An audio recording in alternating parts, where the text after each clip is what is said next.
All right, good morning, everybody. It is 6:31 a.m. on Wall Street, about 3 hours before the open of trading. Welcome to QuantBox Co. and QuantBox Live, where we get our global macro on, where we uncover the best fundamental investment opportunities across global markets. My name is Wayne. I'm actually an economist. I'm an investor. I'm a trader. And what I'm trying to do is use fundamental analysis to recognize flows of capital around the world as a means of making an investment decision. I created QuantBox because gathering all this data from private and public databases is a lot of work. And then you got to organize all the data so that it actually makes sense. You can make intelligent investing decisions based on things like the commitment of traders report, which are just basically Excel spreadsheets. They don't look nice at all. It's just a spreadsheet. So you got to gather all that information and organize it in ways that are helpful. And so QuantBox is my way to automate my macroeconomic research so I can make more informed investment decisions. If you're watching this on YouTube, it's many hours delayed. In fact, I think I've changed the delay now to be delayed to midnight tonight. So now it's not even like 3 hours delayed. It's like 12 hours delayed, more than that, whatever. So kick down, come clean, don't be a holdout machine. You know you want it. Look at all the pretty colors. You can't resist. So visit quantbox.co, take take the trial. It's $8. But with that being said, let me remind you that trading is risky, not appropriate for everyone. Your past performance, good or bad, not necessarily indicative of future results, but please stay small, stay humble, focus on the long term, never risk money you cannot afford to lose. And also, before we get going on the database, let me bring it up. It takes a few seconds to load. And while that's loading, let me point you toward the upcoming 1 week from now, upcoming event, the fourth quarter outlook for 2023. So, what we're going to do is we're going to meet and we'll go over all the major economic indicators from around the world. Some of it's on QuantBox, some of it's not on QuantBox, but it's worthy of knowing and discussing. We're going to look at the summary of economic projections released by the Fed. Lots of very interesting things. And of course, we're trying to figure out the next 3 months of trading and investing. The price of that is a whopping $10. Yeah, and it's live. And then it's going to be archived on the site for you for 7 days. And then it's gone. Then it's gone. That's it. So I kind of recommend that you are there live. If you can't make it, then you'll have a recording. That's that. Very nice. So let's look around the world. Yields still going up on the 10-year T. On the 10-year T note. Oy vey. Well above 5% on the 2-year now. Ouch. Oil was way up and now is coming back down. There might have been a buy a dip opportunity. But remember, I think our target was 93.50 and it got pretty close. S&P 500, 44.44. About roughly. 44, 44, 40, 40, 44. Okay, now we're going into the FOMC interest rate decision later today, obviously, and that's what's going to drive everything. So, but the thing is, we dropped significantly lower than that and popped back up to 44, 44. So maybe that's a good sign that everyone that wanted out got out, and everybody that wanted in got in, and now we all sit and stare at each other, waiting for the FOMC. And I'm not even joking. I've visited the trading pits of the S&P 500, and that's what actually happens. People sit on either side of the ring, and they just kind of stare at each other, waiting for the trade. Because you trade a lot at the open, you trade a lot at the close, and in the middle, you talk sports. I think sports and dirty jokes is what I overheard. So, anyways, Bitcoin, a bit of coin down, but it was downer, and then it was up, and then it was down and down and up and down. Wow, the volatility lately, holy smokes! But remember, we believe that we're in a transitionary period, going from risk off to risk on again, and there's a lot of noise and news in this window of time, and that's what you get because not everybody agrees, but everyone's coming back to the market. So we have to establish a winner. So we're going to let them fight it out. Okay. We'll let the bulls and bears fight it out. Ideally, a trend presents itself, and then we ride that trend. So it makes sense. There's a lot of volatility in Bitcoin. It's just easier to see because it's got a higher beta. Meanwhile, nobody's buying the bond market. Actually, I should change that around because I don't believe that. Of course, people are buying the bond market. The government is selling more treasuries than there are buyers. That's what it looks like to me. We're drowning in debt.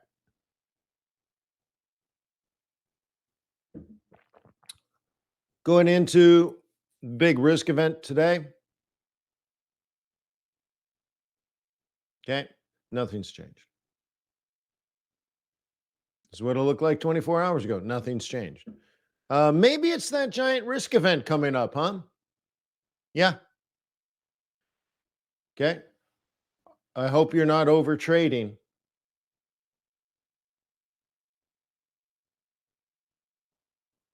One good thing to look at. Oh, I forgot. I haven't sent this to the developers. Is this going to work for us? It's probably not.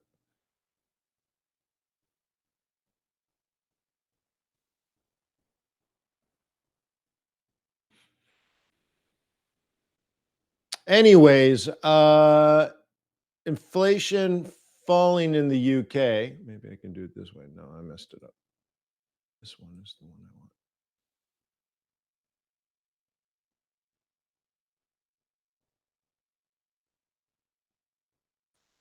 Yeah, I messed it up and there's a glitch, so I can't do it. Too bad. Couple of things that I want to look on the inflation side. Inflation down in the UK, but inflation up in Canada, eh?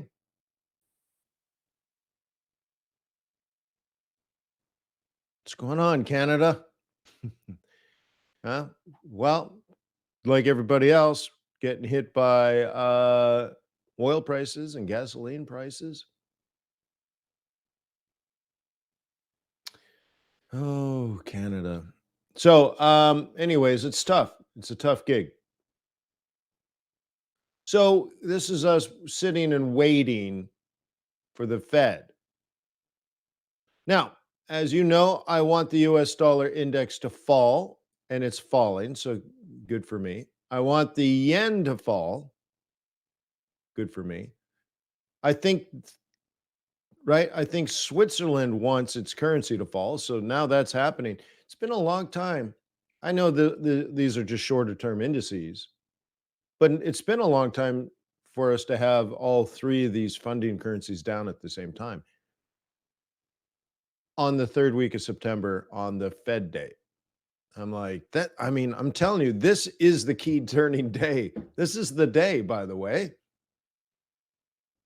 Remember, key days, third week of August, third week of September.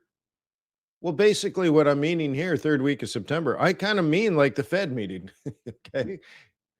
So you're like, it's interesting that on this day, risk on, risk on, risk on here. I mean, it might just be starting. Commodity currencies are up across the board. That's what happens with higher levels of inflation. Pound coming down. Now, remember, if inflation is falling in Great Britain, there's less of a need for the Bank of England to raise interest rates. We've been talking about this a while. It's not like this just started, but it was confirmed today that inflation is falling fast.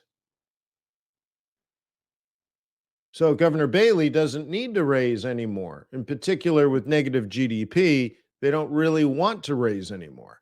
So if they're done raising, if we've hit peak interest rates in the UK, peak interest rates in euro, probably or very close to peak interest rates in the United States.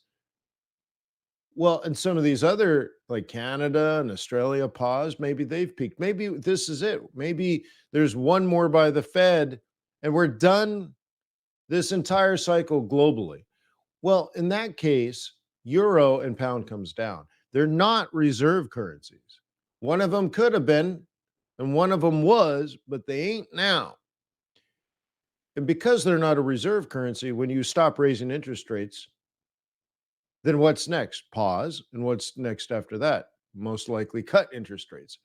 I mean, it could be 5 years from now, but it's very rare that you raise, you pause for 2 years and then raise again. It could happen, but it's not typically. That wouldn't be the cycle. Cycle is up, up, up, up, pause, pause, pause, pause, down, down, down. So we've plateaued at a peaky plateau. Nonetheless, pounds should come down. Yeah, as soon as you realize they're not going to raise interest rates anymore, it's less attractive. Think of it, they can't raise anymore because their economy is broken. Well, that doesn't sound good. Okay. All right. A couple of things to touch on. Uh, Here we go. Let's drop into a smaller time frame. And 93.50 was, or I guess we can call this whatever that is, about 93.50, has been our target for quite some time. We tickled it, and now she's down. So you have to decide, and I don't know the future. You buy it at 90 and have it continue up to 100, or you're a bear now.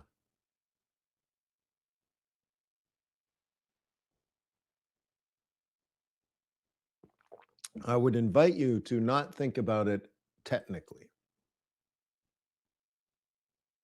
Although I think we did pretty good analyzing, like, that's an important number. Cool. Nice to know. Um, but it's a this is like this is a real decision. And the process that you use, you want to be as professional as possible. So I want you to think about um, economic demand, the supply, the players. What's the U.S. going to do? What's Russia going to do? What's Saudi Arabia going to do? And OPEC. What is next year? Is it a growth year, or is demand and growth going to collapse next year? And you decide whether 90 is cheap because in 3 months we're going to be at 120.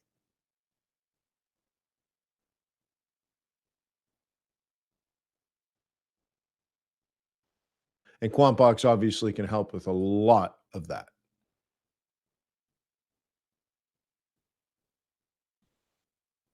Okay, zoom in a little bit on gold, gold, gold.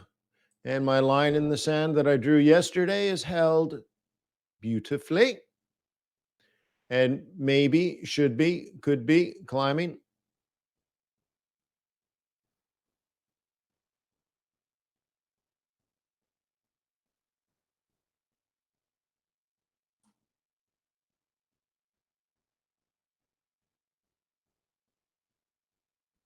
Okay, what do you think?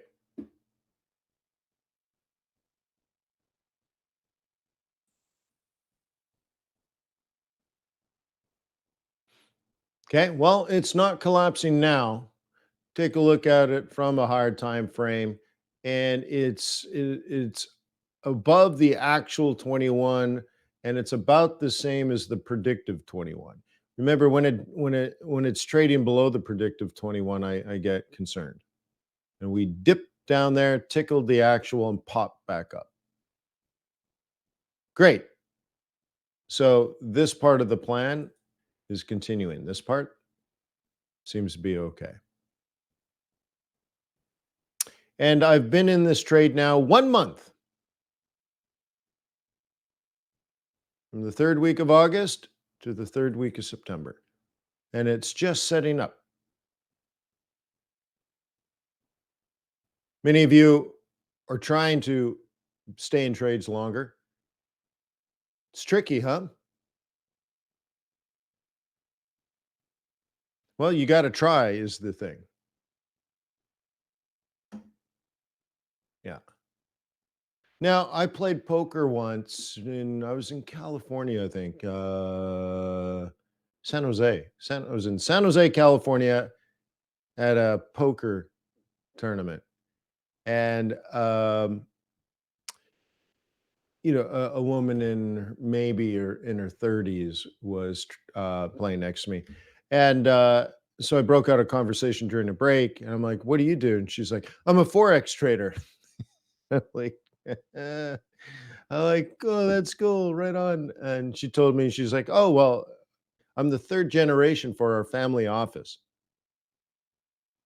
so our family's just been trading forex for the last 50 years, and it's my turn to take over the reins of the family office." I'm like, "Cool, right on."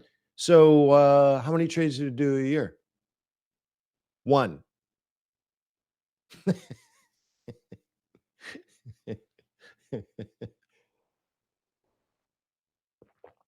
One. Yeah, one. So anyways, there you go. Probably buying the dollar or the selling the dollar, huh? But think about the decision going into that, but also think about the level of leverage and the stop placement on something like that. Probably extremely low leverage, probably 1,000 pip stop, and they probably let it run for years. And they come back every, I don't know, 4 or 5 quarters, and like, hey, maybe we should add another one to these. What's the where are we in the business cycle? Oh, and that reminds me, if you are going to be part of the CIA, we should meet today, right? You want to meet? Okay, I'll work on it. But let's plan on meeting. It'll be I think the CIA room is actually open, so I can pop something up there. We can do a meeting and just get going. Like it'll be the first unofficial meeting. Our first meeting will be December. So anyway, so we can unofficially meet. We'll call it a mixer or something. So we can at least go through the summary of economic projections together. Because that's the idea. That's a big part of the CIA meetings that I want to do with you guys is like, all right, so what does the Fed think the next 3 months are going to be like, and how should we invest? Or how should I invest, actually? How should I invest? And like I said, I think I got $8,000 to $10,000 in cash just in the account on top of 50. I think I grew it from 50 to 55. So I think I have 55 in there with like 10 of it just cash. So we can make some decisions at least. But the problem is I haven't taught you what I want to teach you. So we'll just do the SEP and we'll do something. It'll be brilliant and it'll be great and it'll be wonderful. All right. So yeah, let's go back to that. All right. So here's the S&P 500. Been in it a while. I bought it down here third week of August, and then I bought a dippity do just about a 382, and then I bought a droppity dop somewhere between the 50% and the 618. So I got threesers on this. Threesies. Um, okay, this is a monthly pivot, by the way. That's why I'm in there. I believe that's for going from memory. I believe that's M2, monthly M2. So anyway, so what I need the market to do today, obviously, post the Fed decision. And remember, I don't think it's going to be what the Fed says today or what the Fed decides today. I don't think it's even going to be something in the press conference. I think it's going to be in the summary of economic projections. I think that's where the monster lives. And depending on what they do, and remember, it's secretive. That part, the dot plot is secretive. It's not a committee vote where you're kind of forced to be unanimous. It's secret. They're like, "Hey, fill out this form. Nobody's looking." You're like, "Really? All right, we all agree. Okay." What an idiot. And they'd write down the dot plots. Yeah, Jay Powell's a knucklehead. All right, we're gonna have it. Because I'm telling you, like, they all agree. Like, let me put it this way. They all agree and they vote, and it's unanimous. And then you look at the dot plots, and some of them are like, interest rates are going to 6.25, and others like, we should be slashing right now. Next year we should cut interest rates 5 times. And other people are like, we should raise multiple times next year. And then there's this average, and you're like, then how could we have such divergent opinions on the dot plot and then unanimous vote? And you remember that time Jay Powell basically said, I forget what he said, that they're going to raise or they're going to cut it, but it was like 4 weeks before the Fed meeting. And I'm like, well, why are we having a Fed meeting then? Like, I thought we were going to talk about it and have a vote. It was already a foregone conclusion. So, anyways, it's kind of interesting. So, what I need is the market to say, um, and I don't even know what they're going to look for. But probably the first part is we're done or nearly done. Okay. And that should give us some risk on. Okay. And the bears are here and here. Remember that. Bears are there and there. Now, this is S&P 500. What we learned today out of CPI in the UK is that the Bank of England might be done now. Okay. And the pound fell and the FTSE rallied. What? So we can go back like to the indice, and Great British Pound is down. And then we go to the stock indice,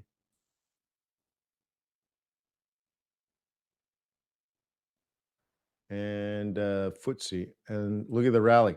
Pow! Ho ho! Whoa, whoa, whoa! Pow! Right? We have this move down, down, down. It's this move here. Let me break it into smaller, digestible pieces. Pow! Oh God!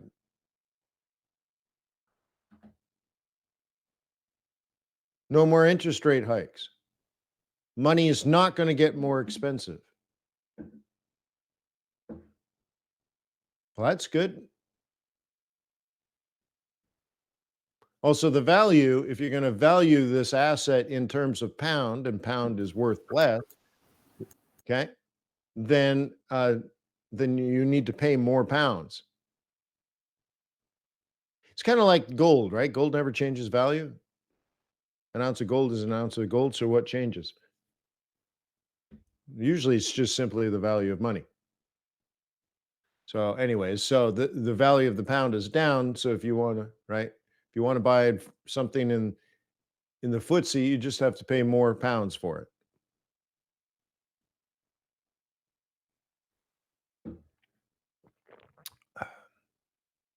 And a quick look at the ends, and then I think we can go. It's going to be how do you say, interestingly dangerous trading before we get to the big event. We look at the ASX, sorry, the Aussie yen. And if you recall, when it was here, we set up the buy here. Then it made a higher high. So we talked about that yesterday, right? Let's come down. And we're just continuing up.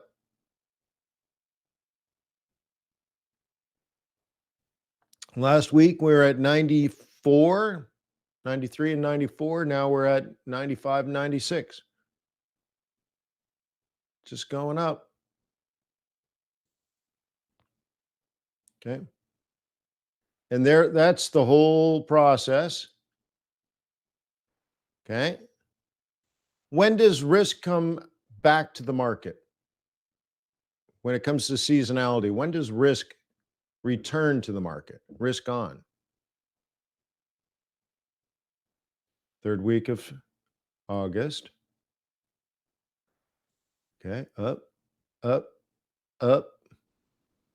And this very often, not always, but a lot, it comes all the way back to just simply to break your spirit. And then we continue mission. And this is the trend.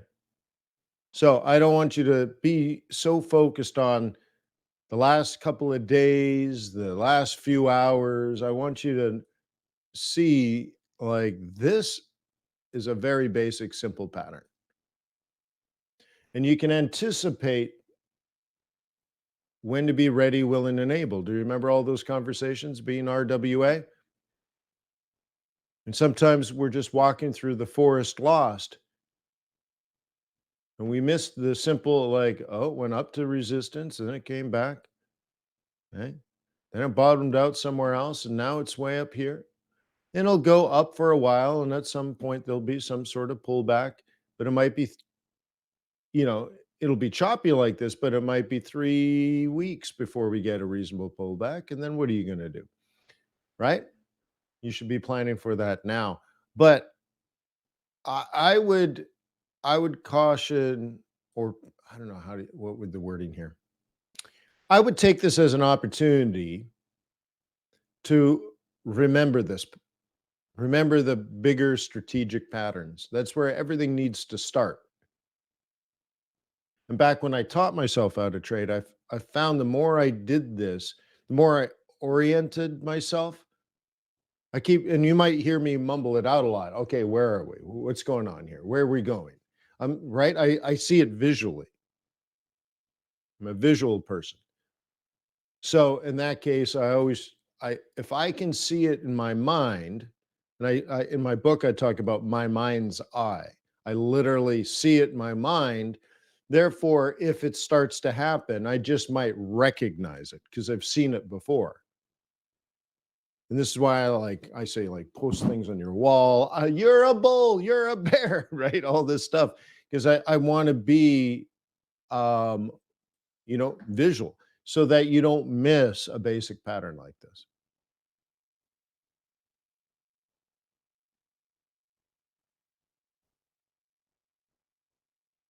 Okay. Anywho, so now this swing trade is doing all right. Now we're into the take profit zone. I'm in around 87 and now we're above 88. So the first 100 pips are always the hardest, is what they say. Cool. The ultimate plan, though, is 89. But we're probably got most of it for the week. It really depends on what these central banks do. Will Bank of England actually raise interest rates or not? And if they do they tell us they're done? What about the Bank of Japan?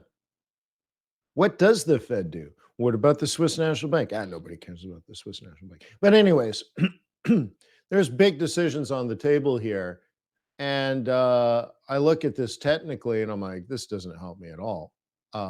Because if we were doing a basic swing trade, what this chart tells me is we have a central pivot point, not monthly, weekly central pivot point as our bottom. So therefore, the rules of engagement say take profit right there. And then I look at monthly, and that one is an M2, so the M4 is 89. Well, to get there, we have to get through all these catalysts, multiple catalysts. And could we be down here at the end of the week? Yeah. Yeah. Why? Because I don't know the future. I don't know what these central banks are going to tell. Now, I have like QuantBox and I know the data, but I don't know what the humans in charge of these institutions are going to decide to do. And when they decide, I don't know how the rest of the market participants, other humans, how they're going to react. Um, but the plan is this, and the reality through the fog of war, like we don't know how it's going to go to get there, but it could be la di da di da di da di da. everything's right as rain, and then it could go bang, bang, bang, bang, bang, bang over the next 2 or 3 weeks and still hit our target. So use a stop. There might be a giant surprise, probably not. Macroeconomics is not a surprisey kind of thing. Surprises happen.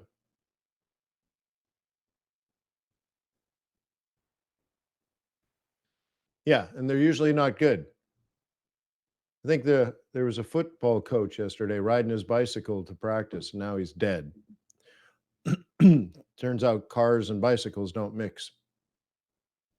So surprises can happen. They're usually not good. Oh my God, huh? Uh, I don't know which coach or anything. I just read it quickly, but it just remind you, like, wow, things happen, huh? Things happen. But there are things that are uncontrollable, and then there are things that are plannable, right? And so, anyways, this is the plan, and we will probably get there